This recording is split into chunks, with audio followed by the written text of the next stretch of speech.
Our monster variant of the day, or of the episode, is the Stormlight Trooper.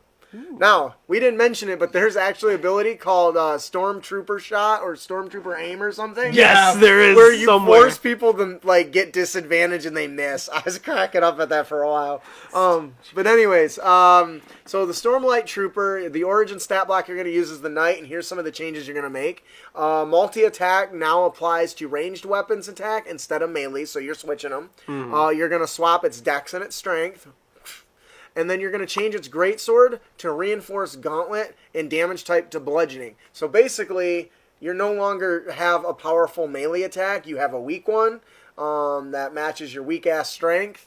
But your heavy crossbow is now a light blaster. Think laser gun. I did theme this around the ultramodern that we were covering. Mm-hmm. The damage type is radiant. And it's so basically you're just changing the heavy crossbow's damage from piercing to radiant. And the plate armor is now a military grade biomechanical suit. Think Batman. And then the parry, instead of it being a parry effect, you give it some sort of self defensive shield effect. Almost right? like a force field. Yeah, like a force field, right? Okay. So what does this biomechanical suit laser blaster guy have? He has an explosive tank on his back. When the trooper dies, or if it rolls a 1 when checking whether the Lightbringer action recharges, the tank on its back explodes in a 10-foot radius sphere. Each character in the area must make a dex save or take some radiant damage, or half as much on a successful one. And then, of course, it has the Lightbringer attack, which is the troopers. I spelled troppers. That's certainly not right. Troppers. It's Trapper. The Trooper's Lightbringer spouts a stream of searing light in a line that is 100 feet long and 5 feet wide. Each creature in the line must make a DC 12 Dexterity saving throw, taking 3d6 radiant damage on a failed or half as much on a successful one. So basically, this guy's got a big laser cannon. That was the most flavorful way of saying I have a laser gun I've ever seen in my entire life. You're welcome. That was great to see. Yeah, I am very accomplished. Thank you.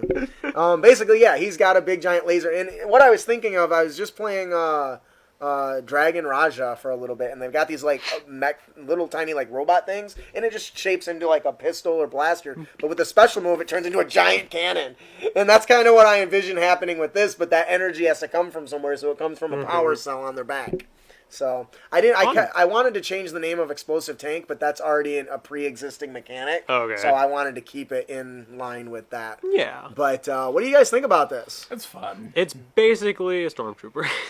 Well, no. I was specifically going not for that. That's why his attack shoots long and is wide. Yes. So he can't miss. True. But the Stormtrooper feature in the book is what spurred that idea. Okay. Yeah. I was like, oh my god, I should make a Stormtrooper with laser blasters. Yes. That's why it's called the Stormlight Trooper. Yes. I like it. Fun. I mean, I would... Honestly, if the DM would allow, I would just be like, can I just shoot the tank on his back? It seems like a really... Yeah, now you're getting into called shots. Yeah, and you obviously assume you that, can't. Yeah. Well, I would assume that the tank is reinforced against it, but the problem that comes from drawing too much power or some sort of glitch in the mechanic itself. Blow. Though I do think that could be really cool finishing, just causing it to blow up when the player kills him. Yeah. Oh wait, it does say that. Yeah. When he dies, it goes... or when he rolls a 1 when he's refilling Lightbringer. I really like this. Do you guys have any other points on this? No. Yeah. I like the self shield. It's flavorful. Well, it's just Parry. Wow, Brendan's savage against himself. What? He should have tech play it during the show for the reaction. It's savage.